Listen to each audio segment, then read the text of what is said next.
ब्रह्मांड क्या है, ये कहां से आया और ये कैसे काम करता है, ये ऐसे सवाल हैं जो वैज्ञानिकों को हमेशा से ही परेशान करते आ रहे हैं। समय समय पर वैज्ञानिक ब्रह्मांड के रहस्यों से पर्दा उठाते रहते हैं और ब्रह्मांड के बारे में नई नई थ्योरीज देते रहते हैं। आज वैज्ञानिक पैरेलल यूनिवर्स को मानते हैं, टाइम डायलेशन को मानते हैं, मल्टी डायमेंशंस को मानते हैं। वैज्ञानिक मानते हैं कि स्ट्रिंग थ्योरी के अनुसार ब्रह्मांड में 11 डायमेंशंस हैं। वैज्ञानिक ये भी मानते हैं कि ब्रह्मांड में हर जगह पर समय की रफ्तार अलग अलग है और ये सब खोजें वैज्ञानिकों ने पिछले कुछ 100 सालों में ही की हैं। लेकिन क्या हो अगर मैं आपसे कहूँ कि जितना प्राचीन हमारा सनातन धर्म है उतना ही आधुनिक इसका विज्ञान है। प्राचीन हिंदू ग्रंथों में यूनिवर्स के बारे में वो चीजें पहले ही बताई जा चुकी हैं जिन्हें विज्ञान आज मान रहा है। हम प्राचीन ग्रंथों में बताई गई उन बातों को केवल मिथोलॉजी की कहानी मानते हैं, लेकिन सच तो ये है कि हमारे ग्रंथों में बताई गई बातों में इस ब्रह्मांड के गूढ़ रहस्य छुपे हुए हैं। जिन रहस्यों से आज विज्ञान पर्दा उठा रहा है उन रहस्यों को हमारे हिंदू धर्म में बहुत पहले ही सुलझा लिया गया है। पिछले कुछ दशकों से स्ट्रिंग थ्योरी बहुत ही प्रचलित हो रही है। स्ट्रिंग थ्योरी ब्रह्मांड की 11 डायमेंशंस को एक्सप्लेन करती है, लेकिन सनातन धर्म में ब्रह्मांड में 64 डायमेंशंस का जिक्र किया जाता है।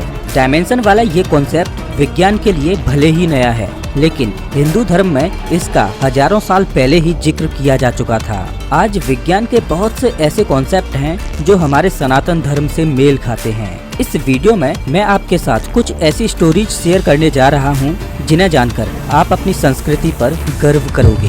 क्या आप जानते हो कि पहली बार पैरेलल यूनिवर्स की थ्योरी कब दी गई थी? दरअसल पहली बार साल 1954 में ह्यूग एवरेस्ट नाम के एक प्रोफेसर ने दुनिया को बताया कि हमारी दुनिया जैसी ही एक और दुनिया है जो हमारे साथ ही एग्जिस्ट करती है। ये अलग अलग दुनियाएं भले ही हमें दिखाई नहीं देती, लेकिन क्वांटम स्केल पर ये एक साथ रहती हैं। मतलब अगर देखा जाए तो इस थ्योरी को दिए हुए अभी 100 साल भी नहीं हुए हैं, लेकिन अगर मैं कहूँ कि हिंदू लेखकों ने हजारों साल पहले ही पैरेलल यूनिवर्स की थ्योरी दे दी थी तो आपका क्या मानना होगा? अगर आप मेरा यकीन नहीं कर रहे तो एक बार इस कहानी को सुनिए। ये कहानी रामायण से है। भगवान श्री राम और रावण के युद्ध को खत्म हुए कई दशक बीत चुके थे। मर्यादा पुरुषोत्तम श्री राम ने कई सालों तक राज किया और चारों ओर राम राज्य की स्थापना की। हम सभी जानते हैं कि भगवान विष्णु ने राम यानी कि एक इंसान के रूप में धरती पर अवतार लिया था। अब बिल्कुल एक आम इंसान की तरह उन्हें अपने जीवन को समाप्त कर वैकुंठ की ओर निकलना था, लेकिन वो ये बात जानते थे कि उनके सबसे बड़े भक्त हनुमान उन्हें धरती से जाने नहीं देंगे। श्री राम जी को बचाने के लिए वो खुद यमराज तक से लड़ सकते थे। हनुमान जी के लिए ये बात जानना बहुत जरूरी था कि वो इस ब्रह्मांड के एक छोटे से अंश के बराबर हैं और असल में दुनिया की चीजें कभी खत्म नहीं होती, बल्कि वो एक साइकिल में घूमती रहती हैं। इस महत्वपूर्ण बात को समझाने के लिए श्री राम जी ने एक बहुत ही चतुर लीला का प्लान बनाया। उन्होंने जमीन के अंदर एक छोटी सी दरार बनाई और उसके अंदर अपनी अंगूठी फेंक दी।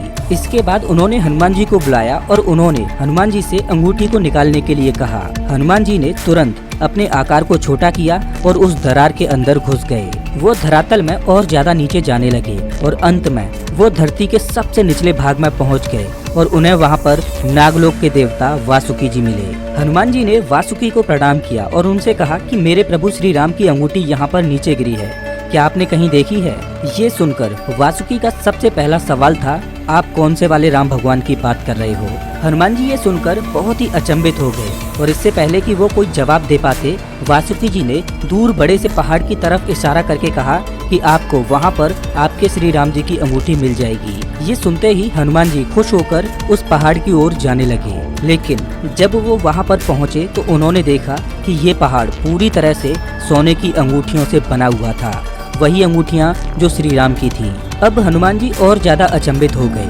वो सोचने लगे कि श्री राम की तो केवल एक ही अंगूठी नीचे गिरी थी, फिर ये अंगूठियों का पहाड़ यहाँ कैसे आ गया? उन्होंने पास खड़े वासुकी जी से पूछा कि इन सभी अंगूठियों में से आखिर श्री राम की अंगूठी कौन सी है? तब वासुकी जी ने आखिरकार हनुमान जी को सच बताया। उन्होंने कहा कि हर ब्रह्मांड के हर त्रेता युग में प्रभु श्री राम एक दरार बनाकर अपनी अंगूठी यहाँ पाताल लोक में फेंक देते हैं, ताकि आपको ज्ञात हो सके कि आपके प्रभु श्री राम इस अनंत ब्रह्मांड में इकलौते श्री राम नहीं हैं, बल्कि बिल्कुल इसी काल की तरह दूसरी दुनिया में भी प्रभु श्री राम बिल्कुल ऐसी ही लीला रच रहे हैं। ये कहानी एक तरह से मनुष्यों द्वारा बताए गए पैरेलल यूनिवर्स को कंफर्म कर देती है। केवल भगवान राम ही नहीं थे जिन्होंने पैरेलल यूनिवर्स को दिखाने की एक लीला रची थी। श्री कृष्णा की भी एक ऐसी ही कहानी बहुत प्रचलित है जिसमें मल्टीवर्स की बात की गई है। एक बार ब्रह्मा जी श्री कृष्ण से मिलने द्वारका आ पहुँचे। श्री कृष्ण के महल के सामने कुछ द्वारपाल खड़े थे। ब्रह्मा उन द्वारपालों से कहते हैं कि जाकर कृष्णा से कहें कि उनसे मिलने ब्रह्मा आए हैं। द्वारपाल तुरंत श्री कृष्ण के पास गए और उनसे कहा कि आपसे मिलने ब्रह्मदेव आए हैं। इस पर श्री कृष्णा ने द्वारपाल से कहा कि सबसे पहले आप उनसे पूछकर आइए कि वो कौन से वाले ब्रह्मा हैं। द्वारपाल एक बार फिर ब्रह्मा जी के पास गया और उनसे पूछा कि आप कौन से वाले ब्रह्मा हैं। ये सुनकर ब्रह्मा बहुत चकित हो जाते हैं और वो सोचते हैं कि आखिर ये सवाल मुझसे पूछा भी कैसे जा सकता है। वो कहते हैं कि मैं 4 सिर वाला ब्रह्मा हूँ जिसने पूरी दुनिया की रचना की है। द्वारपाल ये बात श्री कृष्ण से बोलता है तो इस पर कृष्णा बोलते हैं कि ठीक है, उन्हें अंदर आने दो। अब जैसे ही भगवान ब्रह्मा अंदर आते हैं तो उनका पहला सवाल श्री कृष्णा से यही होता है कि आखिर आपने द्वारपाल से मुझे ये पूछने को क्यों कहा कि मैं कौन सा ब्रह्मा हूँ?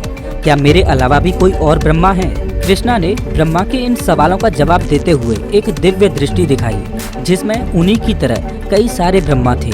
श्री कृष्णा को देखकर उन सभी ब्रह्माओं ने अपने अपने सर आदर से झुका दिए। ये देखकर 4 सिर वाले ब्रह्मा परेशान हो गए। उन्हें समझाते हुए श्री कृष्णा ने कहा कि मैं अनगिनत ब्रह्मांडों की देखभाल करता हूँ और हर एक ब्रह्मांड के पास अपना एक ब्रह्मा है। अब ये कहानी भी बिल्कुल पैरेलल यूनिवर्स की थ्योरी को समझाती है जहाँ एक साथ बहुत सारी दुनियाएं एग्जिस्ट करती हैं। अब पैरेलल यूनिवर्स की बहुत बात हो गई। हमारे हिंदू पुराणों में एक और साइंटिफिक कॉन्सेप्ट है जिसे कहानी के द्वारा समझाया गया है। ये कॉन्सेप्ट है टाइम डायलेशन का। टाइम डायलेशन एक बहुत ही इंटरेस्टिंग थ्योरी है जिसे हॉलीवुड की इंटरस्टेलर नाम की मूवी में बहुत अच्छे से दिखाया गया है। इस मूवी में कुछ एस्ट्रोनॉट्स धरती से स्पेसशिप में बैठकर अंतरिक्ष में जाते हैं ताकि वो एक ऐसा प्लैनेट ढूंढ पाएं जिस पर इंसान रह सकें। वो एक बड़े से ब्लैक होल के पास मौजूद प्लैनेट मिलर पर पहुंचते हैं। उन्हें जानकारी मिली हुई थी कि इस प्लैनेट पर इंसानों के रहने लायक परफेक्ट वातावरण हो सकता है, लेकिन परेशानी ये है कि इस प्लैनेट पर गुजारा गया 1 घंटा पृथ्वी पर गुजारे गए 7 साल के बराबर है। इसका कारण ये था कि मिलर प्लैनेट ब्लैक होल के बहुत ही करीब था। इस वजह से ब्लैक होल की ग्रेविटी सीधा उस प्लैनेट के समय को अफेक्ट कर रही थी, जिस वजह से प्लैनेट पर वक्त बहुत ही स्लो चल रहा था। अब एस्ट्रोनॉट्स उस प्लैनेट पर जाते हैं और जल्द से जल्द वहां से निकलने का प्लान बनाते हैं, लेकिन एक एक्सीडेंट की वजह से वो वहां से निकलने में कुछ घंटे लेट हो जाते हैं। जब वो अपने स्पेसशिप में पहुंचते हैं तो उन्हें पता चलता है कि भले ही उन्हें गए हुए सिर्फ 2 ही घंटे हुए थे, लेकिन तब तक धरती पर 23 साल बीत चुके थे। इस मूवी में टाइम डायलेशन का ये बहुत ही अच्छा एग्जाम्पल था। असल में विज्ञान की माने तो ग्रेविटी समय को प्रभावित करती है। जिस जगह पर ग्रेविटी ज्यादा होती है वहाँ समय की रफ्तार धीमी हो जाती है और जहाँ ग्रेविटी बहुत कम होती है वहाँ समय बहुत ही तेज गति से दौड़ता है। विज्ञान के अनुसार ब्रह्मांड में हर जगह पर समय की रफ्तार अलग अलग है। ब्रह्मांड में कहीं पर समय धीमी गति से चल रहा है तो कहीं पर समय की रफ्तार बहुत ही तेज है। अब अगर हिंदू पुराणों की माने तो उसमें एक प्रचलित कहानी है जिसमें कुछ ऐसी ही घटना घटी थी। राजा ककुदमी एक समय में बहुत ही ताकतवर राजा माने जाते थे। उन्हें अपनी बेटी रेवती से बहुत ही ज्यादा लगाव था। जब रेवती की शादी की उम्र हो गई तब राजा ककुदमी बहुत ही परेशान हो गए। उन्हें डर था कि इस टाइमलाइन में रेवती के लिए शायद एक अच्छा पति उन्हें कभी नहीं मिल पाएगा। इसी परेशानी को सुलझाने के लिए वो रेवती को लेकर ब्रह्मा भगवान के पास ब्रह्मलोक में गए। राजा ने अपनी ये परेशानी ब्रह्मा जी को बताई। ब्रह्मा जी उनकी बात सुनकर जोर जोर से हंसने लगे। उन्होंने कहा कि आप जिस धरती से अभी आए हो वहाँ पर आपकी जान पहचान वाला अब कोई नहीं रहा, क्योंकि जितना समय आपने ब्रह्मलोक में गुजारा है उतने ही समय में धरती पर हजारों साल बीत चुके हैं। रेवती और राजा भगवान ब्रह्मा की इन बातों को नहीं समझ पा रहे थे। तब ब्रह्मा जी ने बताया कि हर लोक में समय की रफ्तार अलग अलग है। जब तक रेवती और राजा ब्रह्मलोक में थे तब तक धरती पर 27 चतुर्युग खत्म हो चुके थे। 27 चतुर्युग यानी कि करीब 113 मिलियन साल। अब जाहिर सी बात है कि इतने समय बाद ना ही रेवती का परिवार वहाँ रहा था और ना ही राजा का राज्य। भगवान ब्रह्मा उन्हें सुझाव देते हैं कि आप जल्द ही धरती पर जाओ और वहाँ श्री कृष्ण के भाई बलराम से रेवती की शादी करवा दो। अगर आप कुछ क्षण और ब्रह्मलोक में रुकते हो तो धरती का ये समय भी बहुत तेजी से गुजर जाएगा।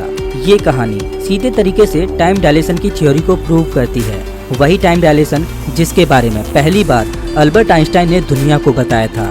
दोस्तों ये कोई साइंस वर्सेस रिलीजन की बहस नहीं है। इस वीडियो को बनाने का मकसद मेरा सिर्फ यही है कि आप ये जान पाओ कि हमारा हिंदू धर्म कितना प्राचीन और साइंटिफिक है। अगर आपको ये वीडियो अच्छा लगा हो तो इसे लाइक जरूर करें। वैसे आप हमारा ये वीडियो कौन से शहर से देख रहे हो हमें कमेंट करके जरूर बताएं। मिलता हूँ मैं आपसे एक नई वीडियो में, तब तक के लिए नमस्कार।